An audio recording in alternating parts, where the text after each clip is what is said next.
ஒரு ஊரில் ஒருத்தர் இருந்தான். ஏதோ ஒரு சின்ன அலுவலகத்தில் வேலை பார்த்துக்கிட்டு இருந்தான். ரொம்ப ஏழை. வர்ற கொஞ்சம் வருமானத்தை வச்சு வாழ்க்கையை ஓட்டிகிட்டு இருந்தான். ஒரு நாள் தெரு வழியாக அவன் நடந்து வந்துக்கிட்டு இருக்கிறான். தெருவில் ஒரு காசு கிடந்தது. அதை பார்த்துட்டான். அது குனிஞ்சு எடுத்தான். அது ஒரு பழங்கால காசு. அந்த காசு நடுவில் ஒரு துளை இருந்தது. அதாவது துளையிட்ட நாணயம். பழங்காலத்தில் புழக்கத்தில் இருந்த ஒரு நாணயம் அது. துளையிட்ட நாணயம் கிடைச்சதுன்னா ரொம்ப நல்லது, அது அதிர்ஷ்டம் அப்படின்னு ஒரு நம்பிக்கை உண்டு. இவன் கையில் அது கிடைச்சதும் ரொம்ப சந்தோஷப்பட்டான். இனிமேல் என்னுடைய கஷ்டம்லாம் தீரப்போகுது, அதிர்ஷ்டம் என்னை தேடி வரும், நான் பணக்காரன் ஆகிடுவேன் அப்படின்னு சொல்லிட்டு அந்த காசை தன்னுடைய கோட்டு பையில் பத்திரமா போட்டு வச்சுக்கிட்டான். அடிக்கடி அதை தொட்டு பார்த்துக்கிறது உண்டு, வெளியில் எடுக்க மாட்டான். இப்படியே கொஞ்ச காலம் ஆச்சு. அதுக்கப்புறம் என்னாச்சு தெரியுமா? நிஜமாவே அதிர்ஷ்டம் அவனை தேடி வர ஆரம்பிச்சுட்டுது. செல்வம் வந்து குவிஞ்சுது.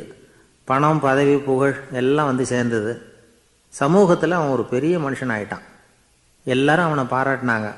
அவன் எதை தொட்டாலும் வெற்றி, எல்லாம் அந்த காசோட மகிமை அப்படின்னு அவன் மனசுக்குள்ளே நினச்சிக்கிட்டான். தினமும் காலையில் அந்த கோட்டை போட்டுக்கிட்டு தான் வெளியில் கிளம்புவான்.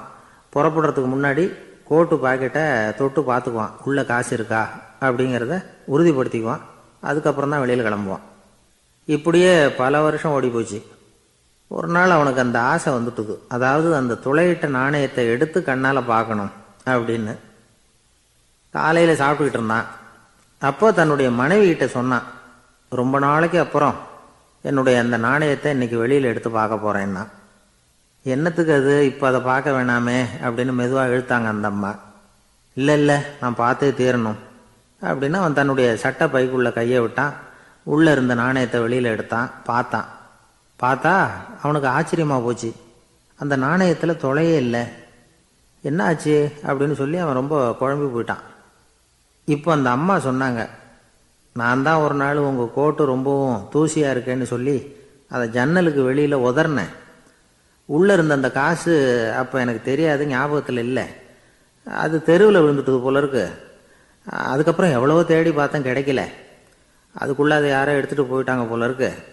அது இல்லைங்கிறது உங்களுக்கு தெரிஞ்சால் வருத்தமாக இருக்குமேங்கிறதுக்காக நான் தான் வேற ஒரு நாணயத்தை எடுத்து சட்டை பைக்குள்ளே வச்சுட்டேன் அப்படின்னு விவரத்தை சொன்னாங்க அந்த அம்மா. இது எப்போ நடந்ததுன்னு கேட்டான். உங்களுக்கு அந்த காசு கிடைச்சதே அன்னைக்கு மறுநாளே இது நடந்து போச்சு அப்படின்னாங்களாம். இதை கொஞ்சம் யோசனை பண்ணி பாருங்க. அவனுக்கு அதிர்ஷ்டத்தை கொடுத்தது அந்த நாணயம் இல்லை, அவனுடைய நம்பிக்கை, அதாவது தன்னம்பிக்கை. அதுதான் வேலை செஞ்சிருக்கு. இதிலிருந்து நாம் தெரிஞ்சுக்க வேண்டியது என்னன்னா, வாழ்க்கையில் முன்னேற நினைக்கிறவங்களுக்கு தன்னம்பிக்கை ரொம்ப முக்கியம். அது இல்லைன்னா முன்னேற முடியாது. ஒருத்தன் சொன்னானா, நான் எப்போவுமே என்ன தான் சார் நம்புவேன், மற்றவங்கள நம்ப மாட்டேன். நேற்றுக்கு பாருங்க, திடீர்னு 10 பேர் என்னை அடிக்க வந்துட்டாங்க, நான் ஒருத்தனாவே அதை சமாளித்தேன் அப்படின்றான் ரொம்ப பெருமையாக. அது எப்படின்னு கேட்டாங்களாம். ஒரே ஓட்டமாக அங்கேருந்து ஓடி வந்துட்டேன் அப்படின்னானா. யாருக்காவது ஏதாவது கொடுத்துக்கிட்டே இருப்பார், கொடையாளி. தினமும் யாராவது ஒருத்தருக்கு ஏதாவது கொடுக்கலன்னா அவருக்கு தூக்கம் வராது, அப்படி ஒரு பழக்கம். அது மட்டும் இல்லை, அவர் கொடுக்கறது அடுத்தவங்களுக்கு தெரியாது, அவ்வளவு ரகசியமாக அதை கொடுப்பார். வலது கை கொடுக்கறது இடது கைக்கு தெரியக்கூடாதுன்னு சொல்லுவாங்கள்ல, அது மாதிரி அவர். ஒரு நாள் ராத்திரி அவர் ஏற்கனவே தயாராக கட்டி வச்சிருந்த பணம் முடிச்ச கையில் எடுத்துக்கிட்டு வீட்டை விட்டு வெளியில் வந்தார். தெருவில் இறங்கி நடந்தார். இன்னைக்கு யாருக்கு தர்மம் செய்கிறது அப்படின்னு யோசனை பண்ணிக்கிட்டே இருட்டில் நடந்து வந்துக்கிட்டு இருக்கிறார். யாரோ ஒருத்தர் எதிரில் வர்றது மாதிரி தெரிஞ்சுது. உடனே அவர் கிட்ட போனார். தன்கிட்ட இருந்த பணம் முடிச்ச அவசரமாக அவர் கையில் திணிச்சுட்டு திரும்பி வந்துட்டார். அப்பாடா, ஒரு வழியாக யாருக்கும் தெரியாமல் இன்னைக்கு தர்மம் பண்ணியாச்சு அப்படிங்கிற மகிழ்ச்சி, மன நிறைவு அவர் முகத்தில். நிம்மதியாக தூங்கினார். அப்புறம் எழுந்திரிச்சார். மறுநாள் காலையில் ஊர் பூரா ஒரே பேச்சு. என்ன பேச்சுன்னா, நேற்று ராத்திரி ஒரு திருடன் கையில் யாரோ பணத்தை கொடுத்துட்டு போயிருக்கிறாங்க அப்படின்னு எல்லாரும் பேசிக்கிட்டு இருக்கிறாங்க. இதை கேள்விப்பட்டதும் அந்த பெரியவருக்கு ரொம்ப வருத்தமாக போச்சு. அடடா, போயும் ஒரு திருடனுக்காக உதவி பண்ணியிருக்கிறோம், பிரயோஜனம் இல்லாமல் போயிட்டுதே அப்படின்னு நினச்சார். சரி, இன்னைக்கும் யாருக்காவது உதவி பண்ணணும் அப்படின்னு முடிவு பண்ணினார். ராத்திரி நேரம் வந்தது. இவர் வழக்கம் போல் தெருவில் இறங்கி நடந்தார்.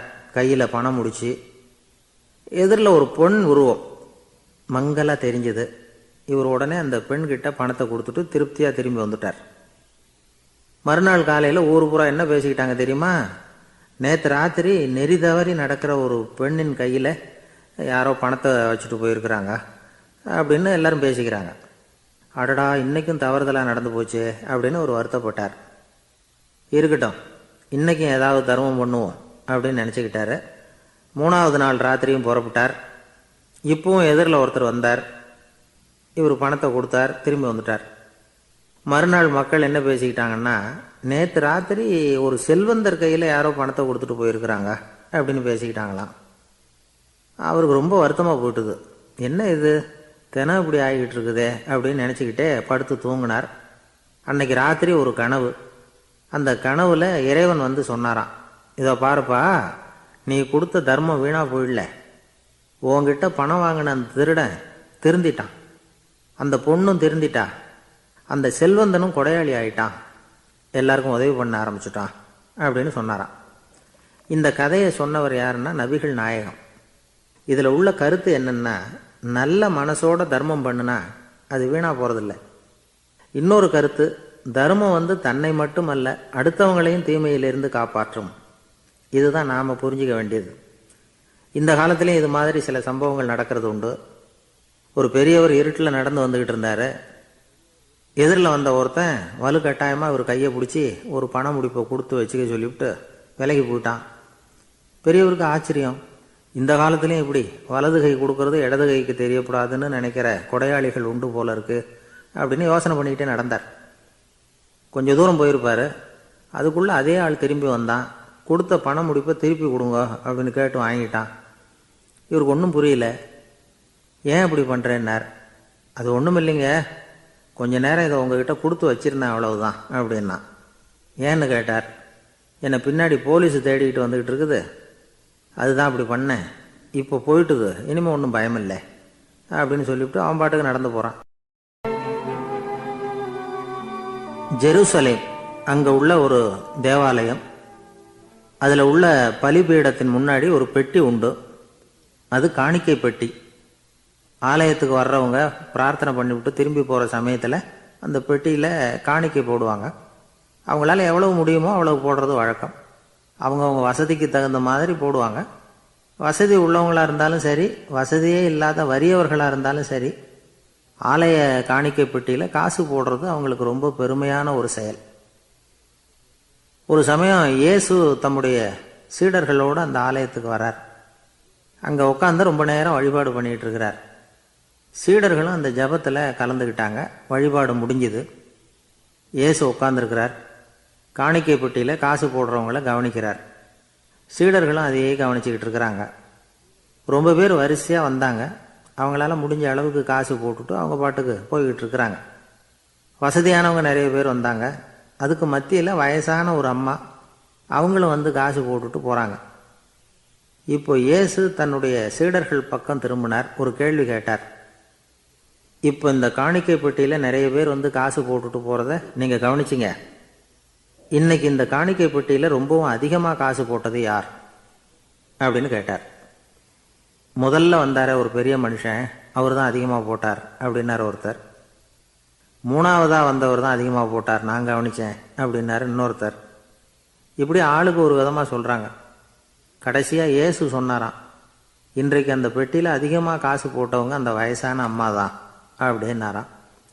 சீடர்களுக்கு ஒன்றும் புரியல. அந்த அம்மா ரொம்ப ஏழையாச்சே, அவங்க எப்படி அதிகமாக காணிக்கை செலுத்த முடியும் அப்படிங்கிறது அவங்க சந்தேகம். இயேசு விளக்குனார். நிறைய பேர் வந்தாங்க, நிறையவே காசுகள் போட்டாங்க, அது உண்மைதான். ஆனாலும் அந்த அம்மா என்ன பண்ணாங்க கவனிச்சிங்களா? வந்தாங்க, தன்னுடைய காசு பையை திறந்தாங்க, அப்படியே கொட்டுனாங்க. அதில் இருந்தது 2 காசுகள் தான். அந்த 2 காசும் காணிக்கை பெட்டியில் விழுந்துட்டுது. மற்றவங்கள்லாம் தங்கள்கிட்ட இருந்த செல்வத்தின் ஒரு சிறு பகுதியை எடுத்து பெட்டியில் போட்டாங்க. ஆனால் இந்த அம்மா தன்கிட்ட என்ன இருந்ததோ அதை அப்படியே போட்டுட்டாங்க. தன்னுடைய பிழைப்புக்காக வச்சிருந்த அவ்வளவையும் இழக்கிறதுக்கு தயாராகிட்டாங்க. அவ்வளவு தாராள மனசு அவங்களுக்கு. அதனால் அவங்க செலுத்தின காணிக்கை தான் அளவில் அதிகம் அப்படின்னார். விலை மதிப்பில்லாத முத்து புதையல் ஒருத்தனுக்கு கிடைக்க போகுதுன்னு வச்சுக்கோங்க. அதன் மதிப்பை உணர்ந்தவன் என்ன பண்ணுவான்? அதை அடையிறதுக்காக தன்கிட்ட இருக்கிற எதையும் கொடுக்கறதுக்கு தயாராக இருப்பான் இல்லையா? அது மாதிரி தான் இதுவும் அப்படின்னார்.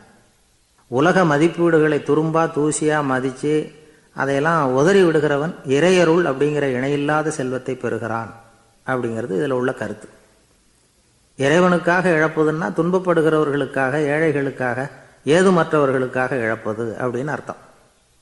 உங்கள் அயலானுக்கு நீங்கள் என்ன உதவி செய்தாலும் அதை எனக்கே செய்கிறீர்கள் அப்படின்னு இயேசு சொல்லியிருக்கிறார். அடுத்தவங்களுக்கு உதவணுங்கிற குணம் இன்னைக்கு ரொம்ப குறைஞ்சி போச்சு. ஒருத்தன் வாழைப்பழத்தோல் வழுக்கி கீழே விழுந்துட்டான். பக்கத்தில் இருந்த நண்பன் உடனே இவனை தூக்கிக்கிட்டு போய் ஆஸ்பத்திரியில் சேர்த்துட்டான். அதுக்கப்புறம் சொன்னான், நீ அந்த வாழைப்பழத்தோலில் காலை வைக்க போகிறத முன்னாடியே நான் கவனிச்சுட்டேன் அப்படின்னானா. அப்படின்னா அப்போவே நீ எனக்கு உதவி செஞ்சுருக்கலாமே அப்படின்னானா அவன்.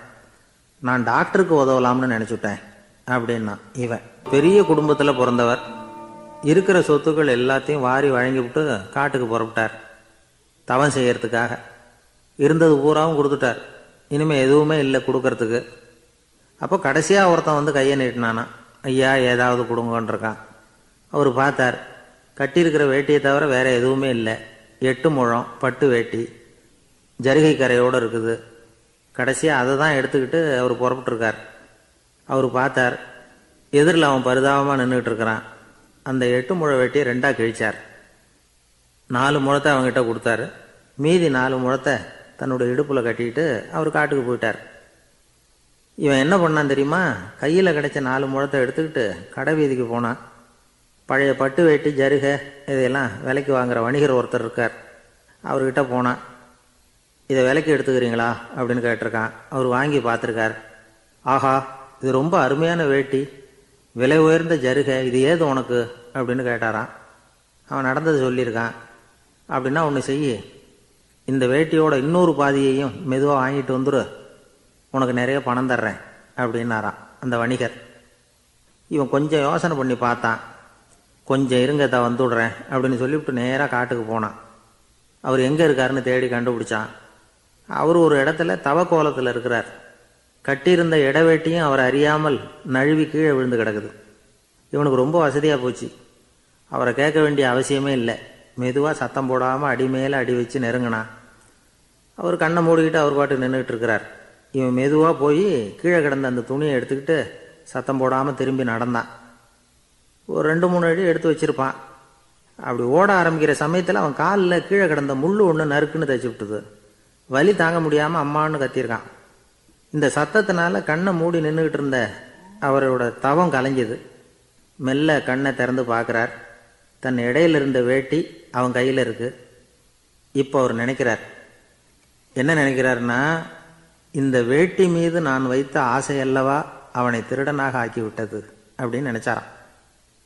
இந்த வேட்டி மேலே நாம் வச்ச ஆசை அவனை திருடும்படி ஆக்கி விட்டதே அப்படின்னு நினைச்சாராம். இது எப்பேற்பட்ட மனநிலை அப்படிங்கிறத கொஞ்சம் யோசனை பண்ணி பாருங்க. தான் ஒரு பொருள் மேலே வச்ச பற்று இன்னொரு மனிதன் திருடனாக ஆகிறதுக்கு காரணம் ஆயிட்டுதேன்னு நினைக்கிறார். அப்படி நினைச்ச அந்த பெரியவர் யார் தெரியுமா? அவர் தான் மகாவீரர். இழந்துட்டேங்கிறியே, நீ என்னத்தை கொண்டுகிட்டு வந்த எங்க இழந்துடுறதுக்கு? நீ என்னத்தை உண்டாக்குன இது அழிஞ்சுட்டுதுன்னு சொல்றதுக்கு? இதுதான் அவருடைய சிந்தனை. இன்றைக்கு நம்ம சிந்தனையெல்லாம் வேற மாதிரி இருக்குது. ஒருத்தன் நடுத்தருவில் உட்காந்து அழுதுகிட்டு இருந்தான். அந்த வழியாக வந்தவர் ஒருத்தர், ஏன்பா அழறேன்னு கேட்டாராம். 5 ரூபா சார், இந்த இடத்துல விழுந்துட்டுது, ரொம்ப நேரமாக தேடுறேன், கிடைக்காது போல இருக்கு அப்படின்னு சொல்லிவிட்டு அழறான். எப்போ தொலைஞ்சதுன்னு கேட்டாரான் அவர். அது எனக்கு தெரியாது சார், பணத்தை தொலைச்சவன் தேடி பார்த்துட்டு போயிட்டான், நான் அவனுக்கு பின்னாடி தேட வந்தவன் அப்படின்னு நானா இவன். இந்த உலகத்தில் தான் மட்டும் வாழ்ந்தா போதும் அப்படின்னு நினைக்கிறவங்க உண்டு. தானும் வாழணும், அடுத்தவங்களும் வாழணும் அப்படின்னு நினைக்கிறவங்களும் உண்டு. முதல்ல சொன்ன வகையை சேர்ந்த மனிதர்கள் எப்படி தெரியுமா? எப்படியாவது தான் மட்டும் வாழ்ந்தால் போதுங்கிற நினைப்பு தான் எப்பவும் அவங்களுக்கு இருக்கும். தங்களுடைய வளர்ச்சிக்கு எது தடையாக இருந்தாலும் சரி, யார் தடையாக இருந்தாலும் சரி, அதை அழிச்சுட்டு தான் மறுவேலை பார்ப்பாங்க. அவங்கெல்லாம் பாவ காரியங்களுக்கு தயங்குறதே இல்லை. அப்படிப்பட்ட வாழ்க்கை அவங்களுக்கே இடைஞ்சலாக அமைஞ்சு விடுறது உண்டு. அதை விளக்கறதுக்கு ஒரு கதையும் உண்டு. ஒரு ஊரில் அப்படிப்பட்ட ஆள் ஒருத்தன் இருந்திருக்கான். நிறைய பாவங்களை செஞ்சவன். அதன் காரணமாக நரகப்படுகுழியில் விழுந்துட்டான். நரகப்படுகுழிங்கிறது ஒரு பெரிய கிணறு மாதிரி. ஏற்கனவே பாவம் செஞ்சவங்க நிறைய பேர் அதில் விழுந்து கிடக்குறாங்க. உள்ள ஏகப்பட்ட சத்தம், எல்லாம் அந்த பாவாத்மாக்கள் போடுற சத்தம். இப்போ விழுந்தானே இவனும் சத்தம் போட்டான். இவன் போடுற சத்தம் கொஞ்சம் அதிகமாக கேட்டுது. இந்த கிணத்துக்கு பக்கத்தில் புத்தர் உட்காந்துருக்கிறார். அவர் காதில் இவன் போடுற சத்தம் விழுந்தது. உடனே அந்த கிணத்தடிக்கு போனார். குனிஞ்சு பார்த்தார். சாமி என்னை காப்பாற்றுங்க அப்படின்னு கத்தனான் இவன். புத்தர் அவனை கொஞ்சம் கவனித்து பார்த்தார். மனித சமுதாயத்துக்கு அவன் என்னென்ன கெடுதல் பண்ணியிருக்கிறாங்கிற விவரமெல்லாம் அவர் மனக்கண்ணில் தெரிஞ்சது. அவருக்கு எல்லாம் புரிஞ்சு போச்சு. இருந்தாலும் அவனை காப்பாற்றுறதுக்கு ஏதாவது வழி உண்டா அப்படின்னு யோசித்தார். அவன் தன்னுடைய வாழ்நாளில் ஏதாவது நல்லது செஞ்சிருக்கானா அப்படின்னு பார்த்தார். ஒரே ஒரு சமயம் அவன் தன்னுடைய காலடியில் மிதிபட இருந்த சிலந்தியை மிதிக்காமல் தாண்டி போயிருக்கிறான். இந்த ஒரு காரியத்துக்காக அவனை கரையேற்ற முடியுமா அப்படின்னு நினைச்சார். அவ்வளவுதான். உடனே அவர் கையில் ஒரு சிலந்தி வந்து உட்காந்துதான். அதுகிட்ட இருந்து நூல் இழை வெளிவர ஆரம்பிச்சது. அந்த நூல் இழை கிணற்று ஆழம் வரைக்கும் அப்படியே நீண்டுகிட்டே போச்சான். புத்தர் பார்த்தார். இந்த நூலை பிடிச்சிக்கிட்டு மேலே ஏறி வா அப்படின்னார். என்னங்க சொல்றீங்க, இந்த சிலந்தி நூல் என்ன தாங்குமான்னு கத்தினான். எல்லாம் தாங்கும், அதை பிடிச்சிக்கிட்டு ஏறி வா அப்படின்னார். சந்தேகத்தோடவே அவன் அந்த நூல் இழைய பிடிச்சி இழுத்து பார்த்தான். ரொம்ப வலுவாக இருந்தது. அவனுக்கு ஆச்சரியம். அதை பிடிச்சிக்கிட்டே மெதுவாக மேலே ஏறி வர ஆரம்பிச்சிட்டான். பாதி தூரம் ஏறி வந்திருப்பான். அப்போ அவன் காலுக்கு கீழே ஏதோ சத்தம். என்னன்னு குனிஞ்சு பார்க்கறான். கீழே கிடந்தவங்க சில பேரும் அந்த நூலை பிடிச்சி மேலே வந்துக்கிட்டு இருக்கிறாங்க. இவனுக்கு கோபம் வந்துட்டுது. தன்னுடைய இடுப்பில் வச்சிருந்த கத்தியை எடுத்து தன்னுடைய காலுக்கு கீழே நூல் இழையை அப்படியே வெட்டி விட்டுட்டான். இனிமேல் நாம மட்டும்தான் மேலே ஏறி வந்துடணும் அப்படின்னு நினச்சிக்கிட்டான். ஆனால் நடந்தது என்ன தெரியுமா? மொத்த நூல் இழையும் அப்படியே அருந்து கீழே விழுந்துட்டுது. அவனும் பொத்துன்னு கீழே விழுந்துட்டான். மறுபடியும் கத்த ஆரம்பிச்சிட்டான். ஏற்கனவே அவன் செஞ்சிருந்த ஒரு சிறு கருணை அந்த நூல் இழைக்கு உறுதியை கொடுத்தது. இப்போ அவன் செஞ்ச பாவம் அந்த நூல் இழைய வலுவிழக்க செஞ்சுட்டுது. அடுத்தவங்களும் வாழணுங்கிற எண்ணம் அவனுக்கு இருந்திருந்தா இப்போ அவனும் கரையேறி வந்திருப்பான், மற்றவங்களும் சௌக்கியமாக வந்து சேர்ந்துருப்பாங்க. அதனால் நாமும் வாழணும், அடுத்தவங்களும் வாழணும் அப்படின்னு நினைக்கிறவன் வாழ்க்கையில் சீக்கிரம் முன்னுக்கு வந்துடுவான். ஒருத்தன் ஒரு டாக்டர்கிட்ட போனான். மருந்து வாங்கினான். வாங்கி கொண்டாந்து பேசாமல் வச்சுட்டான், சாப்பிடல. அப்புறம் எதுக்காகப்பா போய் அவர்கிட்ட மருந்து வாங்கினேன் அப்படின்னு கேட்டாங்க. டாக்டர் வாழணும் இல்லையா, அதனால தான் அப்படின்னா. அவர் கொடுத்த மருந்தை நீ ஏன் சாப்பிடல அப்புறம் அப்படின்னு கேட்டாங்க. நான் வாழணும் இல்லையா, அதுக்காக தான் அப்படின்னா. ஒரு முனிவர் இருந்தார். ஒரு நாள் அவரை தேடிட்டு 4 பேர் வந்தாங்க. சுவாமி, எங்களுக்கு ரொம்ப நாளாக ஒரு சந்தேகம்னாங்க. என்னன்னு கேட்டார். இந்த உலகத்தில் எவ்வளவோ காரியங்கள் நடக்குது, எது நியாயம் எது அநியாயம் அப்படின்னு புரிஞ்சுக்க முடியலன்னாங்க. அது யாராலையும் புரிஞ்சுக்க முடியாதுன்னார் முனிவர். வந்தவங்களுக்கு ஆச்சரியமாக போச்சு. ஒரு மாதிரியாக பார்த்தாங்க. இதை முனிவர் கவனிச்சார். சரி புறப்படுங்க என்னோடன்னார். எங்கன்னு கேட்டாங்க. இப்போ உங்கள் 4 பேரையும் ஒரு புஷ்பக விமானத்தில் அழைச்சிட்டு போகிறேன். இந்த உலகத்தில் சர்வசாதாரணமாக நடக்கக்கூடிய ஒரு காட்சியை உங்களுக்கு காட்ட போகிறேன். நீங்கள் பார்க்க போகிற அந்த காட்சி நியாயமா அநியாயமா அப்படிங்கிறத என்கிட்ட சொல்லணும். நீங்கள் சரியான பதில் சொன்னால் புஷ்பக விமானத்தில் தொடர்ந்து பிரயாணம் பண்ணலாம். தவறான பதில் சொன்னால் இந்த புஷ்பக விமானம் உங்களை கீழே தள்ளி விட்டுரும் அப்படின்னார். 4 பேருக்கும் பயந்தான். இருந்தாலும் முனிவர் கூப்பிடுறாரே அப்படின்னு சொல்லி புறப்பட்டாங்க. அவங்க எல்லாரும் புறப்பட்டு ஒரு காட்டு வழியாக போய்கிட்டு இருக்கிறாங்க புஷ்பக விமானத்தில். அங்கே நடக்கிற ஒரு காட்சியை காட்டுறார் முனிவர். அதோ அங்கே பாருங்கன்னார். அந்த விமானத்தில் இருந்தபடியே எல்லாரும் கீழே குனிஞ்சு பார்க்குறாங்க. அங்கே ஒரு தாய் புலி அப்போ தான் குட்டி போட்டிருக்கு. குட்டிகளை ஈன்ற உடனே பசிக்கு இறை தேடி அந்த பக்கமாக வருது. அதே நேரம் ஒரு தாய் மான், அதுவும் அப்போ தான் குட்டி போட்டிருக்கு. அதுவும் இதே மாதிரி குட்டிகளை ஈன்ற உடனே பசிக்கு இறை தேடி அந்த பக்கமாக வருது. இப்போ அந்த புலி அந்த மானை அடித்து போட்டுவிடுது. அதுவும் சாப்பிடுது, குட்டிகளுக்கும் கொடுக்குது. இப்போ அந்த புலிக்குட்டிகள் முகத்தில் மகிழ்ச்சி, தாயை இழந்த அந்த மான் குட்டிகள் முகத்தில் துக்கம். இப்போ அந்த முனிவர் 4 பேர்கிட்டையும் கேட்குறார், நீங்கள் இங்கே பார்த்தீங்களே, இதில் எது நியாயம் எது அநியாயம்? ஒவ்வொருத்தராக சொல்லுங்கள். உங்கள் பதில் சரியில்லைன்னா இந்த விமானம் உங்களை கீழே தள்ளி விட்டுரும். சொல்லுங்கள் பார்க்கலாம்னார். முதல்ல ஒருத்தன் சொன்னான், அந்த புலி செஞ்சது சரிதாங்க. அது பசிக்கு அதுதான் ஆகாரம். தன்னுடைய பசிக்கு தானே இறை தேடிக்கிட்டுது. அதில் என்ன தப்பு? அவ்வளவுதான். அதனால் புலி செஞ்சது நியாயம்தான் அப்படின்னா. அவ்வளவுதான். அந்த விமானம் அவனை அப்படியே கீழே தள்ளி விட்டுட்டுது. அதனால் அவன் கொடுத்த பதில் சரியில்லை அப்படிங்கிறது புரிஞ்சு போச்சு. இப்போ ரெண்டாவது ஆள் சொன்னான், புலி செஞ்சது பாவம், அந்த தாய்மான் என்ன தப்பு பண்ணிச்சு, இப்போ அந்த குட்டிகளுக்கு யார் ஆதரவு, அதனால் புலி செஞ்சது அநியாயம் அப்படின்னா. அவ்வளவுதான், அவனையும் கீழே தள்ளி விட்டுடுது அந்த விமானம். இந்த பதிலும் சரியில்லை அப்படின்னு ஆயிட்டுது. இப்போ மூணாவது ஆள் வந்தான். முதல்ல 2 பேர் கீழே விழுந்ததை பார்த்துக்கிட்டு இருந்தான். அதனால் அவன் சொன்னான், ரெண்டுமே நியாயந்தாங்க, புலி இரை தேடினதும் இயற்கை, அதுக்கு மான் இரையானதும் இயற்கை, அதனால் இதில் ஒன்றும் தப்பு இல்லைன்னா. அவ்வளவுதான், அவனையும் அந்த விமானம் கீழே பிடிச்சி தள்ளி விட்டுது. இப்போ நாலாவது ஆள் வந்தான். முனிவர் கேட்டார், நீயாவது சொல்லுப்பா, இந்த செயலில் எது நியாயம்னார். அவன் தெளிவாக பதில் சொன்னான். அதாவது என்ன சொன்னான்னா, எனக்கு தெரியல அப்படின்னா. அவனை விமானம் கீழே தள்ளலை, சௌரியமாக அழைச்சிட்டு போட்டுது. இவனும் பிரயாணம் சௌக்கியமாக பண்ணானான். ஆக இதுதான் சரியான பதிலுங்கிறத முனிவர் உணர்த்தினார். இந்த கதையிலிருந்து நாம் புரிஞ்சுக்க வேண்டியது என்னென்னா, இந்த உலகத்தில் எவ்வளவோ காரியங்கள் நடக்குது, அதெல்லாம் ஏன் அப்படி நடக்குதுங்கிறதுக்கு எப்பேற்பட்ட பண்டிதராலும் பதில் சொல்ல முடியாது. தெரியாததை தெரியாதுன்னு ஒத்துக்கிட்டா வாழ்க்கை பிரயாணம் சுகமாக இருக்கும். அதனால் தேவையில்லாத விஷயங்களை புரிஞ்சுக்கிறதுக்கு நேரத்தை செலவு பண்ணிகிட்டு இருக்கக்கூடாது. வாழ்க்கையை குழப்பிக்கக்கூடாது. வாழ்க்கைக்கு தேவையானது என்னவோ அதை மட்டும் புரிஞ்சுக்கிட்டா போதும். இந்த காலத்து ஆள் ஒருத்தன் ஒரு பெரியவரை தேடி வந்தான். ஐயா, ஒரு சந்தேகம்னா. என்ன உன்னுடைய சந்தேகம்னார்.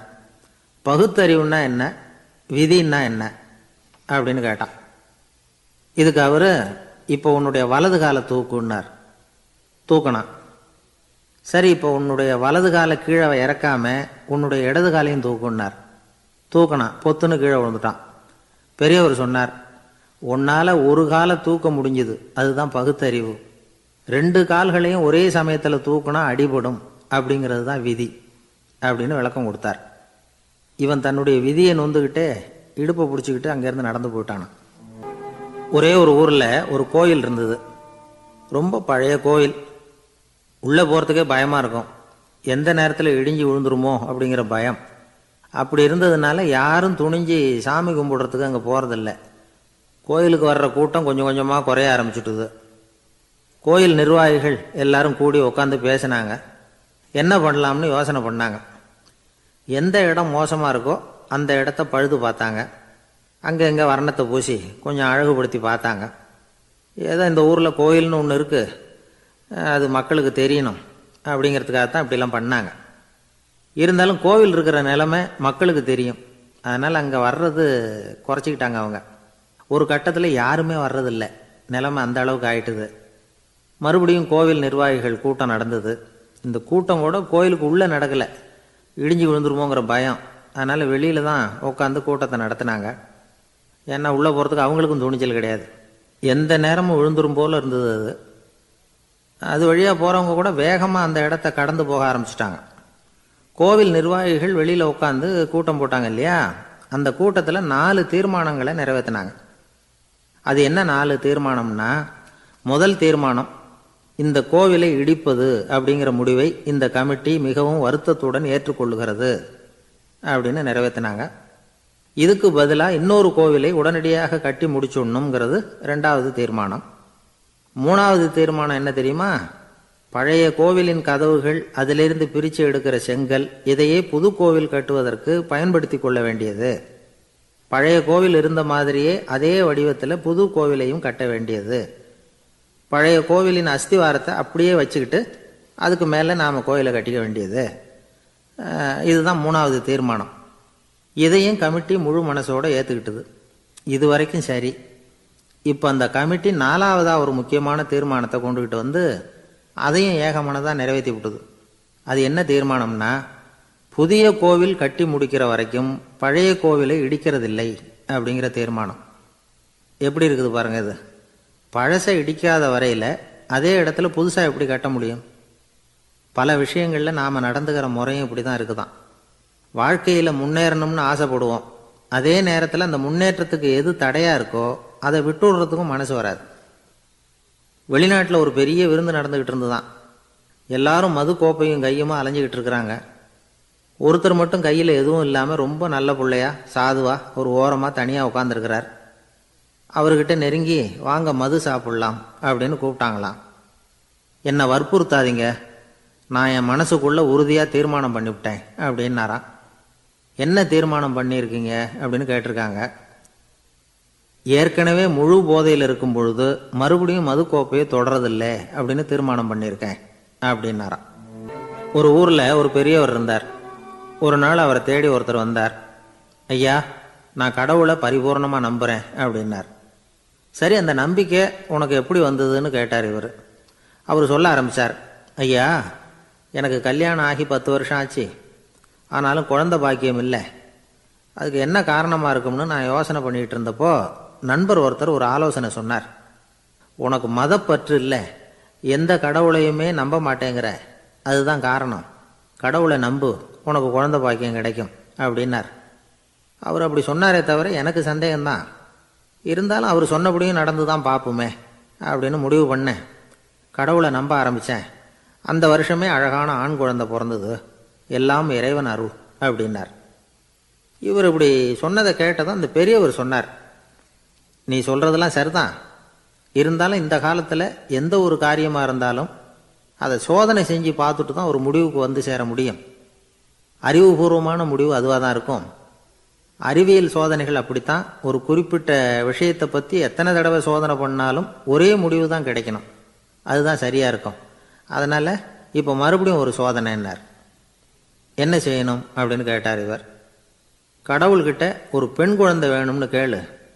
முதல்ல ஆண் குழந்தையை கொடுத்தது மாதிரியே இப்போ ஒரு பெண் குழந்தையையும் கொடுக்குறாரா பார்க்கலாம் அப்படின்னார். சரின்னு சொல்லி இவர் அதே மாதிரி முயற்சி பண்ணினார். அதுக்கப்புறம் அவர் இந்த பெரியவர்கிட்ட வரவே இல்லை. கொஞ்ச காலம் கழித்து இவரே அவரை தேடிக்கிட்டு போய் கதவை தட்டினார். அவர் கதவை திறந்தார். என்ன ஆச்சு, கடவுள் கண் திறந்தாரா அப்படின்னு கேட்டார். அவர், அந்த சமாச்சாரம்லாம் நமக்கு வேணாம் சார். முதல் தடவை அது ஏதோ தற்செயலாக ஏற்பட்ட ஒரு சாதகம். இப்போ நீங்கள் 2வது தடவை சொன்ன பிறகு தினமும் கடவுளை வேண்டிக்கிட்டு தான் இருக்கிறேன், ஒன்றும் நடக்கலை அப்படின்னார் ரொம்ப விரக்தியாக. ஒரே ஒரு தோல்வியில் உங்கள் நம்பிக்கையெல்லாம் பறந்து போயிடுது பார்த்தீங்களா அப்படின்னார் அந்த பெரியவர். எல்லாம் நல்ல விதமாக நடக்கிற வரைக்கும் நம்பிக்கை, எதிர்பார்த்தது தோல்வியில் முடிஞ்சுட்டுதுன்னா அவநம்பிக்கை. மற்றவர்கள் பேரில் வைக்கிற நம்பிக்கை எந்த நேரத்திலையும் விவகாரமாகி விடக்கூடிய சாத்தியம் உண்டு. நாம் நம்பிக்கை வைக்க வேண்டியது நம்மகிட்ட தான். நமக்குள்ளே இருக்கிறார் கடவுள். எனவே நம்ம பேரில் நாம் வைக்கிற நம்பிக்கை தான் உண்மையான கடவுள் பக்தி. நிபந்தனையற்ற நம்பிக்கையாக அது இருக்கணும். எல்லாம் நல்லபடியாக நடந்துக்கிட்டு இருந்தால் எந்த முட்டாளுக்கும் நம்பிக்கை வரத்தான் செய்யும் அப்படிங்கிறது ஒரு பெரியவர் கருத்து. தியானத்தின் மூலமாக தான் உனக்குள்ள ஆழமாக தோண்டுனா உன்னுடைய அடி ஆழத்தில் நம்பிக்கை அப்படி ஊற்றெடுக்கும், அதை பார்க்க முடியும் அப்படிங்கிறது பெரியவர்கள் சிந்தனை. ஒரு குழந்தை அப்பாவை பார்த்து என்னப்பா பண்ணுறேன்னு கேட்டுதான். பிரார்த்தனை பண்ணிகிட்டு இருக்கிறேன்னாராம் அப்பா. பிரார்த்தனை பண்ணுனா என்ன கிடைக்கும் அப்படின்னு கேட்டுதான் குழந்தை. எல்லாம் கிடைக்கும் அப்படின்னாராம் அப்பா. நீ வச்சிருக்கிறிய பேனா அது கூட கிடைக்குமான்னு கேட்டுதான் குழந்தை. கிடைக்குமேன்னு இருக்கார். அப்படின்னா அந்த பேனாவை என்கிட்ட கொடுத்துரு, நீ பிரார்த்தனை பண்ணி வேற பேனா வாங்கிக்கோ அப்படின்னு தான் அந்த குழந்தை. ஒரு குரு இருந்தார், ஜென் குரு. அவரை தேடிட்டு ஒரு மன்னர் வந்தார். வந்தவர் ஜப்பான் மன்னர். தோட்டக்கலையை பற்றி தெரிஞ்சுட்டு போகிறதுக்காக அவர் வந்தார். எப்படி தோட்டம் அமைக்கிறது அப்படிங்கிறத பற்றி அந்த குரு விவரமாக சொல்லி கொடுத்தாரு.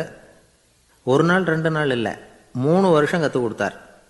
அதுக்கப்புறம் சொன்னார், நான் கற்றுக் கொடுத்துட்டேன், இனிமேல் நீங்கள் போகலாம், போய் தோட்டம் அமைக்கலாம். அதுதான் உங்களுக்கு பரீட்சை. தோட்டம் அமைச்ச பிறகு சொல்லி அனுப்புங்க, நான் வந்து பார்க்குறேன். நீங்கள் இங்கே என்னவெல்லாம் கற்றுக்கிட்டீங்களோ அதையெல்லாம் அங்கே செயல்முறையில் செஞ்சு காட்டுங்க அப்படின்னு சொல்லி அனுப்பி வச்சார். மன்னர் போனார். அரண்மனைக்கு பக்கத்திலே ஒரு பெரிய தோட்டத்தை உண்டு பண்ணினார். அழகான மரங்களையும் செடிகளையும் உருவாக்கினார். கிட்டத்தட்ட 1000 தோட்டக்காரர்களை பயன்படுத்தி 3 வருஷங்கள் முயற்சி பண்ணி அந்த அழகான தோட்டத்தை உருவாக்கினார். குருகிட்ட இருந்து செய்தி வந்தது, நாளைக்கு வந்து தோட்டத்தை பார்க்குறேன் அப்படின்னு. மன்னர் உடனே சுறுசுறுப்பாயிட்டார். முதல் நாளே தோட்டத்தை சுத்தப்படுத்தினார். ராத்திரி பூரா யாரும் தூங்கலை. எல்லாருக்கும் தோட்டத்தை ஒழுங்குபடுத்துகிற வேலை. அது அந்தந்த இடத்துல ஒழுங்காக இருக்குதா அப்படின்னு சரி பார்த்தாங்க. ஒரு தவறும் இல்லாத வகையில் அதை ஒழுங்குபடுத்தினாங்க. மறுநாள் குரு வந்தார், தோட்டத்தை பார்த்தார். அவருக்கு கோபம் வந்துட்டுது. மன்னருக்கு ஆச்சரியம், எப்பவும் சிரிச்சுக்கிட்டே இருக்கிறவர் இப்போ இப்படி இருக்கிறாரு அப்படின்னு. மெதுவாக குருக்கிட்ட போய் எல்லாம் சரியாக தானே இருக்குது அப்படின்னார். எல்லாம் சரிதான், ஆனாலும் எங்கே அந்த பொன்னிற காற்று அப்படின்னார். உதிர்ந்த இலைகள், பொன் மஞ்சள் நிற இலைகள் காற்றில் அப்படி புரண்டு ஓடுவதை நான் பார்க்க முடியவில்லையே அப்படின்னாராம். அது இல்லாமல் இந்த தோட்டம் உயிரோட்டம் உள்ளதாக இருக்காது, இதில் பாடல் இல்லை ஆடல் இல்லை, அதெல்லாம் இல்லாமல் இந்த தோட்டம் ரொம்பவும் செயற்கையாக தெரியுதேன்னாராம். மன்னர் இப்போ தான் யோசனை பண்ணார். கீழே கிடந்த காஞ்சி போன இலைகள் மட்டும் இல்லை, மரத்தில் இருந்த காஞ்சி போன இலைகளையும் அப்புறப்படுத்தி சுத்தமாக வச்சிருக்கிறார். இறப்பும் வாழ்க்கையினுடைய ஒரு பகுதி தான். மரணம்ங்கிறது வாழ்க்கைக்கு எதிரானது அல்ல, அதை நிரப்பும் ஒரு பகுதி தான் அது. மரணம் இல்லையில் வாழ்க்கையே இல்லை அப்படிங்கிறது பெரியவங்க கருத்து. இப்போ அந்த தோட்டம் அழகாக தான் இருக்குது, இருந்தாலும் அது ஒரு ஓவியம் மாதிரி உயிர் இல்லாமல் இருக்கு. குரு ஒரு வாளியை கையில் எடுத்துக்கிட்டார், தோட்டத்தை விட்டு வெளியில் போனார். ஏற்கனவே வீசி எறிந்த அந்த சருகுகளை எல்லாம் அள்ளி கொண்டுகிட்டு வந்தார். உள்ள எல்லா இடங்கள்லையும் அதை வீசினார். உடனே காற்று அந்த காய்ந்த சருகுகளையும் பழுத்த இலைகளையும் அசைக்க ஆரம்பிச்சுட்டுது. இப்போ அங்கே சலசல சத்தம், சங்கீதம், இலைகளின் நடனம், ஓவியம் மாதிரி இருந்த அந்த தோட்டத்துக்கு இப்போ உயிர் வந்துட்டுது. இதுதான் அந்த பொன்னான காற்று அப்படின்னாராம் குரு. மன்னருக்கு புரிஞ்சுது. மிகப்பெரிய ஜென் கேள்வி ஒன்று உண்டு. உம்மான் அப்படிங்கிற ஒரு பெரிய குருவை பார்த்து துறவி ஒருத்தர் கேட்டாராம், இலைகள் எல்லாம் கீழே விழுந்து மரங்கள் மொட்டையாக இருக்கும் பொழுது என்ன நடக்கும்? இதுதான் கேள்வி. இதுக்கு உம்மான் சொன்ன பதில் பொன்னான காற்று, தி கோல்டன் விண்ட் அப்படின்னாராம். இதுக்கு என்ன விளக்கம்னா, உன்னுடைய எண்ணங்கள் எல்லாம் உன்னுடைய மனசிலிருந்து கீழே விழுந்து உனது உள்ளுணர்வானது மொட்டையாக நிற்கும் நிலைதான் அது. உனது வேர்களின் அருகில் காற்று வீசுகிறது. எல்லா எண்ணங்களும் உன்னிலிருந்து வெகு தூரத்துக்கு புரண்டு கொண்டே சென்று விடுகிறது. நீ அவற்றை கடந்து விட்டால் நீ அவைகளுக்கெல்லாம் மேலெழுந்து கீழே பார்ப்பவனைப் போல நிற்க ஆரம்பித்து விடுவாய். அதுதான் தியானம் என்பது அப்படின்னு சொல்றாங்க. தியானம்ங்கிறது எண்ணத்துக்கு எதிரானது இல்லை, தியானம்ங்கிறது எண்ணங்களை கடந்து செல்வது தான். அதுக்கப்புறம் நாம் பொன்னிற காற்றில் ஆட ஆரம்பிச்சிருவோம். இதுதான் பெரியவர்கள் சொல்றது. என்கிட்ட ஒருத்தர் தோட்டம் அமைக்கணும்னு யோசனை கேட்டு வந்தார். எல்லாம் சொல்லி கொடுத்தேன். செடிகள்லாம் செழிப்பாக வளரணும்னா வேர் காயாமல் பார்த்துக்குங்க, தினமும் தண்ணி விடுங்க அப்படின்னு சொல்லி அனுப்பி வச்சேன். ஒரு மாதம் கழிச்சு ஒரு தோட்டத்தை பார்க்கறதுக்காக போனேன். போய் பார்த்தா எல்லா செடியும் வாடி கிடக்குது. என்னங்க இப்படி பண்ணிவிட்டீங்கன்னு. நீங்கள் சொன்னபடி தான் செஞ்சேன்னார். என்ன செஞ்சீங்கன்னு கேட்டேன். வேறு காயாமல் பார்த்துக்க சொன்னீங்க, தினமும் ஒரு தடவை எல்லா செடியையும் ஒவ்வொன்றா பிடுங்கி பார்த்து வேறு காயாமல் இருக்கா அப்படின்னு பார்த்துட்டு அதுக்கப்புறம் தண்ணி பாய்ச்சனே, அவ்வளவுதான் அப்படின்னார். ஒரு ஊரில் 4 நண்பர்கள் இருந்தாங்க. 4 பேரும் சோம்பேறிகள். 4 பேருக்கும் எந்த வேலையும் செய்யறதுக்கு உடம்பு வளையறதில்லை. இருந்தாலும் சோம்பேறித்தனத்தில் ஒருத்தருக்கு ஒருத்தர் கொஞ்சம் வித்தியாசம் உண்டு. அதுக்கு தகுந்த மாதிரி அவங்களுக்கு பேர் அமைஞ்சு போச்சு. ஒருத்தன் கால் சோம்பேறி, இன்னொருத்தன் அரை சோம்பேறி, அடுத்தவன் முக்கால் சோம்பேறி, கடைசி ஆள் முழு சோம்பேறி. இவங்க 4 பேரும் நண்பர்கள். அப்புறம் எப்படி காரியம் நடக்கும்? 4 பேரும் ஒரு வீதியில் அப்படியே நடந்து போய்கிட்டு இருக்கிறாங்க. நல்ல பசி. எங்கேயாவது சோறு போடுவாங்களா அப்படின்னு பார்த்துக்கிட்டே வந்தாங்க. அவங்க வந்த வழியில் ஒரு ரூபா காசு கிடந்தது தரையில்.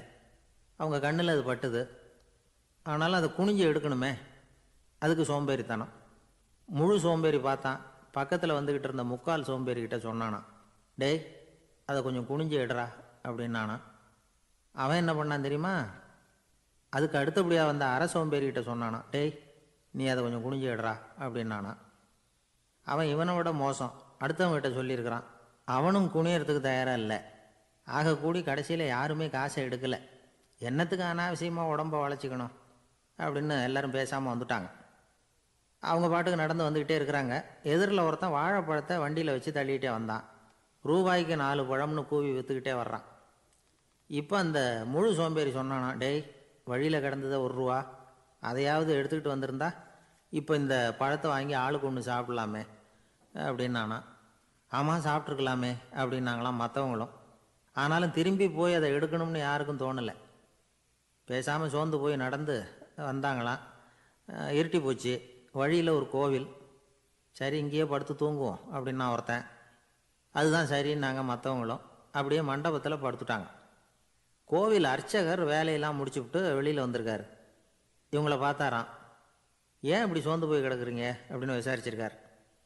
2 நாளாச்சுங்க நாங்கள் சாப்பிட்டு அப்படின்னாங்களாம். அவர் உடனே ஐயோ பாவம் அப்படின்னு சொல்லி பானை, விறகு, அரிசி, தண்ணி எல்லாம் கொடுத்து நீங்களே சமையல் பண்ணி சாப்பிட்டுக்குங்க அப்படின்னு சொல்லிவிட்டு போயிட்டார். இந்த 4 பேருக்கும் சமையல் பண்ணி சாப்பிட்ணும்னு ஆசையாக தான் இருந்தது. ஆனால் அடுப்பு பற்ற வைக்கணுமே, அதுக்கு தீப்பெட்டி வேணுமே, தீப்பெட்டி இல்லை. இப்போ முழு சோம்பேறி ஆரம்பித்தான். அடுத்தவனை பார்த்து, டேய் கடைக்கு போய் ஒரு தீப்பெட்டி வாங்கிட்டு வாயேன் அப்படின்னு நானான். அவன் வழக்கம் போல் அடுத்தவங்ககிட்ட சொல்லியிருக்கான். அவன் அதுக்கு அடுத்தவங்ககிட்ட சொல்லியிருக்கிறான். கடைசியாக கால் சோம்பேறிக்கிட்ட வந்து சேர்ந்தது. அவனும் அது நம்மால் முடியாது அப்படின்னு பேசாமல் இருந்துட்டான். இப்போ தீப்பெட்டி வேணுமே, அதுக்கு என்ன பண்ணுறது? அவங்களுக்குள்ளே பேசி ஒரு முடிவுக்கு வந்தாங்களாம். அதாவது யார் முதல்ல வாயை திறந்து பேசுகிறாங்களோ அவங்க தான் தீப்பெட்டி வாங்கிறதுக்கு போகணும் அப்படின்னு. அவ்வளவுதான். உடனே 4 பேரும் வாயை கெட்டியாக மூடிக்கிட்டு படுத்துக்கிட்டாங்க. அவங்க சமையல் பண்ணி சாப்பிட்டாங்களா என்ன அப்படிங்கிறது அர்ச்சகருக்கு தெரியல. சரி பார்த்துட்டு வரலாமேன்னு வந்தார். வந்து பார்க்குறாரு, இவங்க 4 பேரும் அசையாமல் படுத்து கிடக்குறாங்க. அர்ச்சகர் பயந்துட்டார். ஒருவேளை பசி தாங்காமல் செத்து போட்டாங்களோ அப்படிங்கிற பயம், அல்லது நாம் கொடுத்த உணவுப் பொருளில் ஏதாவது விஷம் கலந்துருக்குமோ அப்படின்னும் பயந்தார். அப்படின்னா நம்ம மேலே பழி வந்துருமே அப்படின்னு நினச்சி நடுங்க ஆரம்பிச்சுட்டார்.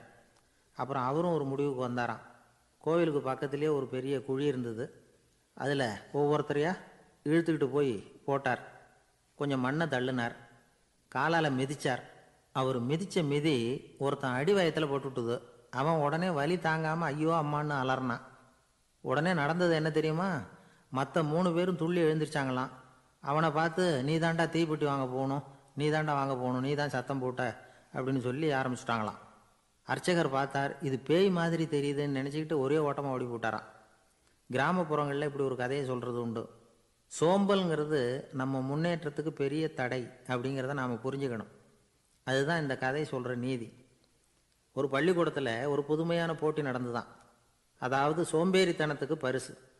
அதில் 2வது பரிசு யாருக்குன்னு அறிவித்தாங்க. ஒரு பையன் எழுந்திரிச்சு மெதுவாக நடந்து போய் பரிசை வாங்கிட்டான். அடுத்தது முதல் பரிசு யாருக்கு அப்படின்னு அறிவிச்சாங்களாம். அவன் கடைசி வரிசையிலேருந்து கத்தனானான், ஐயா அதையும் அந்த பையன் மூலமாகவே கொடுத்து அனுப்பி வச்சுருங்க, இங்கே வந்தது நான் வாங்கிக்கிறேன் அப்படின்னா. ஒரு ராஜா இருந்தார். அவரும் ஒரு நாள் காலையில் அரண்மனையில் மேல் மாடத்தில் வந்து நின்றுக்கிட்டு இருந்தார். அப்போ ஒரு ஆள் வீதியில் ரொம்ப வேகமாக ஓடிக்கிட்டு இருக்கான். அதை ராஜா கவனித்தார். அவன் மனசில் ஏதோ ஒரு தவிப்பு இருக்குங்கிறத புரிஞ்சுக்கிட்டார். உடனே அரண்மனை சேவகர்களை கூப்பிட்டார். அந்த ஆளை இங்கே அழைச்சிட்டு வாங்க அப்படின்னார். இவங்க ஓடி போய் அந்த ஆளை அழைச்சிட்டு வந்தாங்க. மன்னர் முன்னாடி நிறுத்தினாங்க. மன்னர் அவனை நிமிர்ந்து பார்த்தார். எதுக்காக இவ்வளோ வேகமாக ஓடிக்கிட்டு இருக்கிற அப்படின்னு கேட்டார். இதுக்கு அவன் சொன்னான், மன்னா, நம்ம கோட்டையின் வடக்கு வாசல் இருக்கு இல்லையா, அது ஓரமாக ஒரு பெரிய பாறாங்கல் கிடக்கு. அதுக்கு அடியில் நான் ஒரே ஒரு வெள்ளி நாணயத்தை புதைச்சி வச்சுருக்கேன். அது இப்போ எனக்கு தேவைப்படுது. என்னுடைய மனைவிக்கு ஒரு பரிசு வாங்கி கொடுக்க வேண்டியிருக்கு. அதுக்காக தான் அவசரமாக ஓடிக்கிட்டு இருக்கிறேன் அப்படின்னா. மன்னர் யோசனை பண்ணார். அப்புறம் சொன்னார், அதுக்காகவா இப்படி ஓடுற? பரவாயில்ல, அதை பற்றி கவலைப்படாத. நான் உனக்கு 10 வெள்ளி காசுகள் தர்றேன், வாங்கிட்டு திரும்பி போ அப்படின்னார். இவன் தலையை சொரிஞ்சான். மன்னா, நீங்கள் கொடுக்கறத ரொம்பவும் மகிழ்ச்சியோடு வாங்கிக்கிறேன். இருந்தாலும் அதுக்கப்புறம் அந்த வடக்கு வாசலுக்கு போய் அங்கே இருக்கிற ஒரு நாணயத்தையும் எடுத்துக்கிட்டு போயிடுறேனே அப்படின்னு நான். இதை பாருப்பா, அந்த ஒரு நாணயத்தை மறந்துடு, உனக்கு 100 வெள்ளி நாணயங்கள் தரேன் இருக்கார். மன்னா, ரொம்ப மகிழ்ச்சி. உங்கள் மாதிரி தாராள குணம் வேற யாருக்கும் வராது. நீங்கள் கொடுக்குற 100 நாணயங்களையும் வாங்கிக்கிறேன். இருந்தாலும் வடக்கு வாசலுக்கு போய் அதையும் எடுத்துக்கிட்டா 101 ஆகிடுமே அப்படின்னு நானா. இதை பாருப்பா, அந்த ஒரு நாணயத்தை மறந்துடு, அது எக்கேடாவது கெட்டு போகட்டும். நான் உனக்கு 100 பொற்காசுகள் தரேன், அதையாவது வாங்கிட்டு வந்த வழியிலேயே திரும்பி போடுன்னாரான். தங்க நாணயங்களே தரேன்னு சொல்கிறீங்க, தாராளமாக வாங்கிக்கிறேன். இருந்தாலும் வடக்கு வாசலுக்கு போய் அப்படின்னு மறுபடியும் ஆரம்பித்தான். அரசர் வந்து பொறுமை இழந்துட்டார். கடைசியாக ஒரு முடிவுக்கு வந்துட்டார். இதை பாருப்பா, உனக்கு என்னுடைய ராஜ்யத்திலேயே பாதியை கொடுத்துட்றேன், அப்படியாவது திருப்தியாக திரும்பிப்போ அப்படின்னாராம். மன்னா, உங்களுடைய பெருந்தன்மைக்கு ஈடு இணையே கிடையாது. தேசத்திலேயே பாதி பிரித்து கொடுக்குறேன்னு சொல்கிறீங்க, அதனால் உங்ககிட்ட ஒரு சின்ன வேண்டுகோள் அப்படின்னானா. சொல்லுன்னாராம் மன்னர் ஆர்வமாக. இவன் மெதுவாக ஆரம்பித்தான். அப்படி இந்த ராஜ்யத்தை 2ஆக பிரிக்கிறப்போ அந்த வடக்கு வாசல் இருக்கிற பக்கத்தை என்கிட்டயே கொடுத்துருங்கோ அப்படின்னானா. மன்னர் அசந்து போயிட்டார்.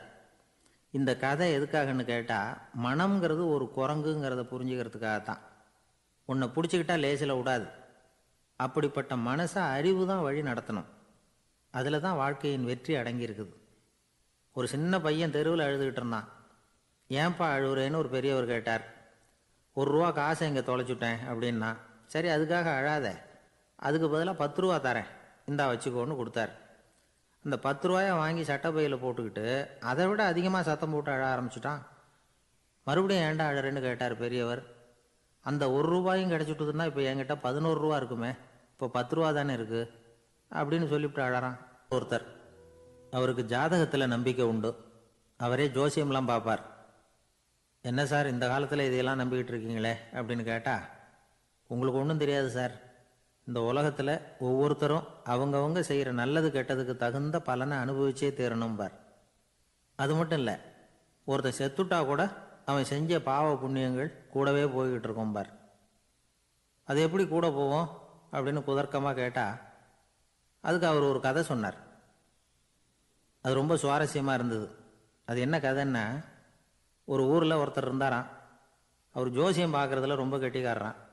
ஒருத்தருடைய தலைமுடியை மட்டும் அவர்கிட்ட காட்டினா போதும், அதை மட்டும் பார்த்துட்டு அவருடைய ஜாதகத்தையே அலசி போடுவாராம். அப்பேற்பட்ட திறமை. அந்த ஆள் ஒரு சமயம் கன்னியாகுமரி கடற்கரைக்கு போயிருந்திருக்கார். அங்கே கரை ஓரமாக ஒரு மண்டை ஓடு கிடந்திருக்கு. அதை எடுத்து பார்த்துருக்கார். அந்த மண்டை ஓட்டை வச்சுக்கிட்டே அதோட ஜாதகத்தை அலசியிருக்கார். இந்த மண்டை ஓட்டுக்கு உரிய ஆசாமி வாழ்க்கையில் ரொம்ப கஷ்டப்பட்டிருக்கணும், நிறைய கஷ்டத்தை அனுபவிச்சிருக்கணும். அது தாங்க முடியாமல் தான் கடலில் விழுந்து தற்கொலை பண்ணிகிட்டு இருக்கான் அப்படிங்கிறத அவர் கணிச்சுட்டார். இருந்தாலும் இந்த மண்டை ஓடு இன்னமும் அனுபவிக்க வேண்டியது பாக்கி இருக்குது அப்படிங்கிறத அவர் உணர்ந்தாராம். அது சரி, ஒருத்தன் உயிரோடு இருக்கிற வரைக்கும் நல்லது கெட்டதை அனுபவிக்க முடியும், செத்ததுக்கு அப்புறமும் பாக்கி இருக்குன்னா அதை எப்படி அனுபவிக்கிறது? இந்த மண்டை ஓட்டுக்கு இன்னும் கொஞ்சம் பாக்கி இருக்குங்கிறது அவருக்கு புரிஞ்சதே தவிர அதோட அர்த்தம் என்னங்கிறது சரியாக விளங்கலை.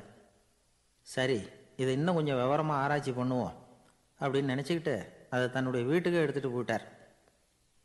அந்த மண்டை ஓட்டை ஒரு பெட்டியில் வச்சு பூட்டினார். தன்னுடைய தனி அறையில் அதை பத்திரமா வச்சுக்கிட்டார். தினமும் ராத்திரி ஆனதும் தன்னுடைய மனைவியை பார்த்து, நீ போய் பூஜை அறையில் தனியாக படுத்துக்கோ அப்படின்னு சொல்லிவிட்டு தினம் ராத்திரி 12 மணிக்கு பெட்டியை திறந்து அவர் பார்ப்பார். மண்டை ஓடு அப்படியே இருந்தது தவிர இன்னும் கொஞ்சம் பாக்கி இருக்குங்கிறதுக்கு அர்த்தம் அவருக்கு விளங்கலை. அந்த மண்டை ஓட்டுக்கு இன்னும் என்ன பாக்கி இருக்க போகுது? எப்படியோ ஒரு 10 நாள் போச்சு. அந்த வீட்டம்மாவுக்கு சந்தேகம் வந்துட்டுது. நம்ம வீட்டுக்காரர் நம்மளை தனியாக ஏன் தூங்க சொல்கிறார் அப்படிங்கிற சந்தேகம். உடனே பக்கத்து வீட்டு அம்மா கிட்ட விஷயத்தை சொல்லியிருக்கிறாங்க. அந்த அம்மா உடனே, நீ கவலைப்படாத, நான் கண்டுபிடிச்சி சொல்கிறேன் அப்படின்னு சொல்லிவிட்டாங்களாம். அன்னைக்கு ராத்திரியே ஜன்னல் வழியாக எட்டி பார்த்துருக்குறாங்க. இந்த ஆள் மண்டை ஓட்டை கையில் வச்சுக்கிட்டு அது திருப்பி திருப்பி பார்த்துக்கிட்டு இருக்கிறான். அதை பார்த்துட்டாங்க. மறுநாள் காலையில் அவரோட மனைவியை பார்த்தாங்க. ஏம்மா, உன் வீட்டுக்காரருக்கு நீ முதல் மனைவியா 2வது மனைவியா அப்படின்னு கேட்டாங்களாம். எனக்கு தெரிஞ்ச வரைக்கும் நான் ஒருத்தி தான் அவருடைய மனைவி அப்படின்னாங்களாம் அவங்க. அப்படி இல்லை, நீ அவருக்கு 2வது மனைவி. முதல் மனைவியின் மண்டை ஓட்டை தான் அவர் தினமும் ராத்திரியில் எடுத்து பார்த்துக்கிட்டு இருக்கிறார் அப்படின்னாங்க அடுத்த வீட்டு அம்மா. அப்படியா விஷயம் அப்படின்னு சொல்லிவிட்டு கணவன் வீட்டில் இல்லாத நேரமாக பார்த்து அந்த மண்டை ஓட்டை எடுத்து கொண்டாந்து ஒரு உரலில் போட்டு உலக்கையால் குத்தி நொறுக்க ஆரம்பிச்சிட்டாங்க. வெளியில் போயிருந்த அந்த ஆள் அப்போ தான் உள்ளே நுழைஞ்சார். மண்டை ஓடு உலக்கைக்கிட்ட குத்து வாங்கிக்கிட்டு இருக்கு. அது அனுபவிக்க வேண்டியது இன்னும் கொஞ்சம் பாக்கி இருக்குங்கிறதுக்கு அர்த்தம் எனக்கு இப்போ தான் புரிஞ்சுது அப்படின்னாராம் அவர். இந்த கதையிலேருந்து நாம் இன்னொரு நீதியையும் புரிஞ்சுக்கணும். அதாவது நம்ம வீட்டை பற்றி நமக்கு புரியாததெல்லாம் அடுத்த வீட்டுக்காரங்களுக்கு நல்லா புரியும். ஒரு ஆள் இருந்தான். அவன் ஒரு நாள் கோயிலுக்கு போனான். கடவுள்கிட்ட வேண்டிக்கிட்டான், எனக்கு ஒரு 1,00,000 ரூபா நீ கொடுத்தா நான் உன் சன்னதியில் ஒரு தேங்காய் உடைக்கிறேன் அப்படின்னு வேண்டிக்கிட்டான். கடவுள் பார்த்தார். உடனே அவன் கண் முன்னாடி தோன்றினார். இந்தா நீ கேட்ட 1,00,000 ரூபாய் அப்படின்னு சொல்லி அவன் கையில் பணத்தை கொடுத்துட்டு மறைஞ்சிட்டார். இவனால் நம்பவே முடியல. இவ்வளவு சுலபமாக கிடைக்கும்னு தெரிஞ்சிருந்தா அனாவசியமாக ஒரு தேங்காய் உடைக்கிறேன்னு வேண்டியிருக்க வேண்டியது இல்லையே அப்படின்னு நினச்சான். இருந்தாலும் வேண்டுதலை நிறைவேற்ற வேண்டியது கடமை. அதுக்காக என்ன பண்ணான், பக்கத்தில் ஒரு கடைக்கு போனான். ஒரு தேங்காயை கையில் எடுத்தான். இது என்ன விலைன்னு கேட்டான். 5 ரூபான்னார் கடையில் இருந்தவர். அதிகமாக இருக்குதே விலைன்னா. அப்படின்னா ஒன்று செய்யுங்க, அடுத்த ஊருக்கு போங்க, அங்கே தென்னந்தோப்பு அதிகம், அதனால் அங்கே இதை விட குறைஞ்ச விலைக்கு கிடைக்கும் அப்படின்னார். சரின்னு அடுத்த ஊருக்கு கிளம்புனான். அங்கே போய் விசாரித்தான். ஒரு தேங்காய் 3 ரூபாய் விலைன்னாங்க. இதுவும் அதிகமாக தெரியுதேன்னா. அப்படின்னா ஒன்று செய்ய, அதோ அந்த ஆற்று ஓரமாக ஒரு தென்னை மரம் இருக்கு பார், அதில் நீயே ஏறி பறிச்சுக்கோ, ஒரு தேங்காய்க்கு 1 ரூபா கொடுத்தா போதும் அப்படின்னார் அந்த தோப்புக்கு சொந்தக்காரரு. இவனுக்கு மரம் ஏற தெரியாது, இருந்தாலும் ஆசை யாரை விட்டுது, விலை சல்லிசா இருக்குதே. ஆற்று உரம் போனால் தட்டு தடுமாறி அந்த மரத்தில் ஏறினா அந்த தென்னை மரம் வளைஞ்சி ஆற்று பக்கம் போய் அப்புறம் நிமிர்ந்து இருந்தது. அதாவது மரத்தின் உச்சி சரியாக ஆற்றுக்கு நடுவில் இருந்தது. ஆற்றுல வெள்ளம் கரைபுரண்டு ஓடிக்கிட்டு இருக்கு. இவன் கடவுள் கொடுத்த 1,00,000 ரூபாயை மடியில் வச்சு இறுக்கி கட்டிக்கிட்டான். உச்சிக்கு போய் காய் பறிக்கிற சமயத்தில் காற்றும் மழையும் பலமாக கலந்து அடிக்க ஆரம்பிச்சுட்டுது. கால் வழுக்கி விட்டுட்டுது. இவன் சடார்னு ஒரு தென்னை மட்டையை பிடிச்சிக்கிட்டு தொங்க ஆரம்பிச்சிட்டான். கீழே பயங்கரமான வெள்ளம், மடியில் 1,00,000 ரூபா பணம். என்ன செய்யறதுன்னு தவிக்கிறான். இந்த சமயம் கரையில் ஒரு யானை பாகன் யானையை குளிப்பாட்டிக்கிட்டு இருக்கிறான். அது அவன் கண்ணில் பட்டுது. ஐயா ஒரு உதவின்னு கத்துனான். அவன் என்ன செய்யணும்னு கேட்டான். உன் யானையை மெதுவாக இங்கே அழைச்சிட்டு வா, எனக்கு நேராக கீழே நிறுத்து, என் காலை பிடிச்சி மெதுவாக கீழே இறக்கி விட்டுரு, என் மடியில் இருக்கிற பணத்தில் உனக்கு 10,000 ரூபா தரேன் அப்படின்னா. அவன் பார்த்தான். காலை கையை பிடிச்சா கூட எவனும் இந்த காலத்தில் 10 ரூபாய்க்கு மேலே தரமாட்டேங்கிறான், இவன் காலை பிடிச்சா 10,000 தர்றேங்கிறான் அப்படின்னு யோசனை பண்ணான். உடனே யானையை கொண்டுட்டு போனான். அவனுக்கு நேராக கீழே நிறுத்தினான். அவன் காலை பிடிச்சான். அவ்வளவுதான். அந்த நேரம் பார்த்து யானை மெதுவாக நடந்து அப்பால போட்டுது. இப்போ யானை பாகன் அவன் காலை கெட்டியாக பிடிச்சிக்கிட்டு தூங்குறான். பரிதாபமாக மேலே பார்க்குறான். அவன் மட்டையை பிடிச்சிக்கிட்டு தூங்குறான். இப்போ யானை பாகன் சொல்கிறான், தம்பி மட்டையை விட்டுறாத, கெட்டியாக பிடிச்சிக்கோ, நான் உனக்கு 10,000 ரூபா தரேன், இதோ மடியில் தான் வச்சுருக்கேன்னா. மேலே தொங்குறவனுக்கு இந்த நிலைமையிலேயும் ஒரு சந்தோஷம், மேற்கொண்டு ஒரு 10,000 ரூபா நமக்கு கிடைக்கும் போல இருக்கே அப்படின்னு. இந்த சமயத்தில் ஒருத்தன் ஒட்டகத்தை ஓட்டிகிட்டு வந்தான் அந்த பக்கமாக குளிப்பாட்டுறதுக்கு. யானை பாகம் பார்த்துட்டான். ஐயா ஒட்டகக்காரரே, அதை இங்கே கொண்டுட்டு வா, எங்கள் காலை பிடிச்சி பத்திரமா இறக்கி விடு, நாங்கள் பணம் கொடுக்குறோம்னா. அவனும் பணத்துக்கு ஆசைப்பட்டு வந்தான். அவன் காலை பிடிக்கிற சமயம் ஒட்டகமும் நழுவி போட்டுது. இப்போ 3 பேருமே வரிசையாக தொங்குறாங்க. ஒட்டகக்காரன் கத்துறான், தம்பி மட்டையை விட்டுறாத, கெட்டியாக பிடிச்சிக்கோ, நான் என் மடியில் இருக்கிற 5,000 உனக்கு தந்துடுறேன்னா. மேலே தொங்குறவனுக்கு இன்னமும் சந்தோஷம், இவனும் பணம் தர்றேங்கிறான் அப்படின்னா இன்னைக்கு நமக்கு மொத்த பண வரவு எவ்வளவு அப்படின்னு ஒவ்வொன்றா கூட்டி பார்க்க ஆரம்பித்தான். மனக்கணக்கு சரியாக வரல. அதனால் அப்படியே விரலை விட்டு எண்ண ஆரம்பித்தான். அவ்வளவுதான், மட்டையை விட்டுட்டு கை நழுவி வந்துட்டுது. 3 பேரும் பொத்துன்னு ஆற்றுல விழுந்தாங்க. படாத பாடுபட்டு தட்டு தடுமாறி கரைக்கு வந்து சேர்ந்தாங்க. 3 பேர் மடியில் இருந்த பணமும் ஆற்றோட போட்டுது. பேராசை பெருநஷ்டம் அப்படின்னு ஒரு பழமொழி இருக்குல்ல, அதை விளக்கறதுக்காக சொல்லப்பட்ட கதை இது. இந்த காலத்தில் ஒருத்தர் ஒரு நீச்சல் குளத்தில் நீச்சல் அடிச்சுக்கிட்டு இருக்கிறார். காவலுக்கு இருந்தவர் அதை கவனிச்சுட்டார். கரையிலேருந்து சத்தம் போட்டாராம், இதோ பாருங்க, இங்கே ராத்திரி 8 மணிக்கு மேலே நீச்சல் அடிக்கிறது சட்டப்படி குற்றம், அதுக்கு அனுமதி கிடையாது, தெரியாதா உங்களுக்கு அப்படின்னாராம். இதுக்கு அவரு, ஐயையோ நான் நீச்சல் அடிக்க வந்தவன் இல்லைங்க, சும்மா சுற்றி பார்க்க வந்தவன், தடுமாறி குளத்தில் விழுந்துட்டேன், நீச்சல் தெரியாது, அதனால் தத்தளிச்சுக்கிட்டு இருக்கிறேன் அப்படின்னு கத்துனாராம். கரையில் இருந்தவர் பார்த்தார். ஓ அப்படின்னா சரி, அதுக்கு ஒன்றும் தடை இல்லை அப்படின்னு சொல்லிவிட்டு அவர் பாட்டு நடந்து போயிட்டாராம். நிறைய பணம் சேர்த்தான். அவனுக்கு சம்பாதிக்க தெரியுமே தவிர செலவு பண்ண தெரியாது. மகா கஞ்சன். காசை கையில் எடுக்கவே மாட்டான். எடுத்தால் செலவு செய்ய வேண்டியிருக்குமே. அதனால் இப்படியே அவன் காலத்தை ஓட்டி விட்டான். வயசாயிட்டுது. அவனுடைய மனைவி ஒரு நாள் கேட்டாங்க, இவ்வளவு நாளாக நீங்கள் என்னை எங்கேயுமே அழைச்சிட்டு போனதில்லை, இப்போவாவது அழைச்சிட்டு போகக்கூடாதா அப்படின்னாங்க. எங்கே போகணும் சொல்லுன்னா. காசிக்கு போகணும், கங்கையில் குளிக்கணும்னாங்க. இவன் பார்த்தான், இதுக்கு ஏன் அவ்வளோ தூரம் செலவு பண்ணிட்டு போகணும், நம்ம ஊர் ஆற்றுலையே குளிக்கலாமே, இதுவும் புண்ணிய நதி தான், இங்கே குளித்தா அங்கே குளித்த பலன் கிடச்சிரும் அப்படின்னா.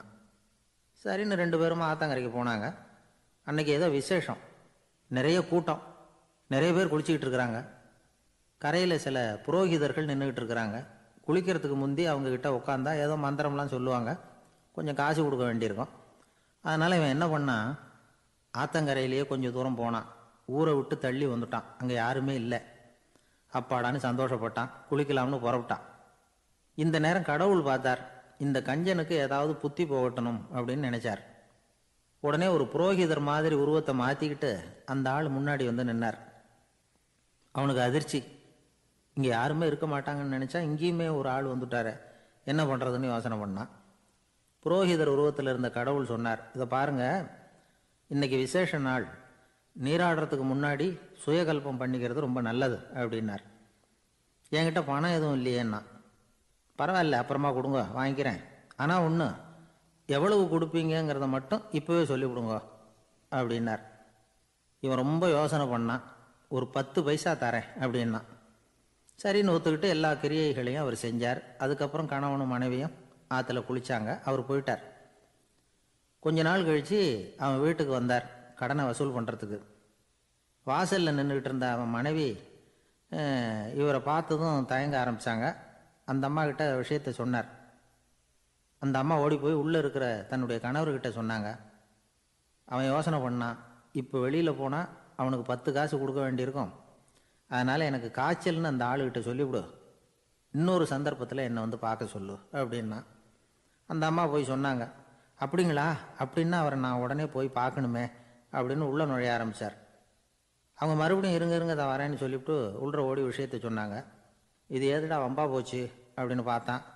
மனைவியை கிட்டத்தில் கூப்பிட்டான். இதோ பாரு, ஜன்னி கண்டு நான் இறந்து போயிட்டதா சொல்லிவிடு அப்படின்னா சொன்னாங்க. புரோகிதர் பார்த்தார். அப்படின்னா ஒரு வழியாக இருந்து அவருடைய இறுதி சடங்குகளையும் நானே முடிச்சுட்டு போயிடுறேன் அப்படின்னார். உள்ளே இருந்தவன் யோசனை பண்ணான், அந்த ஆள் என்னை விடமாட்டான் போல இருக்கு, அதனால் ஒரு சவப்பெட்டியில் என்னை வச்சு தூக்கிக்கிட்டு மயானத்துக்கு போங்க பார்த்துக்கலாம் அப்படின்னா. புரோகிதரும் விடுற மாதிரி இல்லை, கூடவே நடந்து போயிட்டு இருக்கிறார். அங்கே இறக்கி சடங்குகளை முடிச்சுட்டு தீ வைக்கிற நேரம் பொட்டிக்குள்ளே இருந்த நம்ம ஆள் அலறி அடிச்சுட்டு வெளியில் ஓடி வந்தான். புரோகிதர் உருவத்தில் இருந்த கடவுள் சிரித்தார். தன்னுடைய சுய உருவத்தை காட்டினார். அதுக்கப்புறம் அவனை கூப்பிட்டு, இதை பாருப்பா, ஏன் இப்படி அல்லாடுற, ஏதாவது வர வேணும்னா கேள்தரேன் அப்படின்னார். அவன் யோசனை பண்ணான். பகவானே, ஒரே ஒரு வரம் தான் உங்ககிட்ட கேட்கணும்னா. என்ன வேணும் கேளுன்னார். அந்த 10 பைசா தட்சணையை தள்ளுபடி பண்ணால் போதும் அப்படின்னா. கடவுளும் சரின்னு சொல்லிட்டு போயிட்டார். இப்படி ஒரு கதையை சுவாமி சிவானந்தர் சொல்லியிருக்கிறார். செல்வந்தர்கள் பல பேர் இப்படித்தான் இருக்கிறாங்க. தாங்களும் அனுபவிக்க மாட்டாங்க, அடுத்தவங்களுக்கும் கொடுக்க மாட்டாங்க. இது மாதிரியான கஞ்சர்களுக்கு இந்த உலகம் இல்லை, அந்த உலகம் இல்லைங்கிறார் அவர். இந்த கதையில் கடவுள் கடன் வசூலுக்கு வந்தது மாதிரி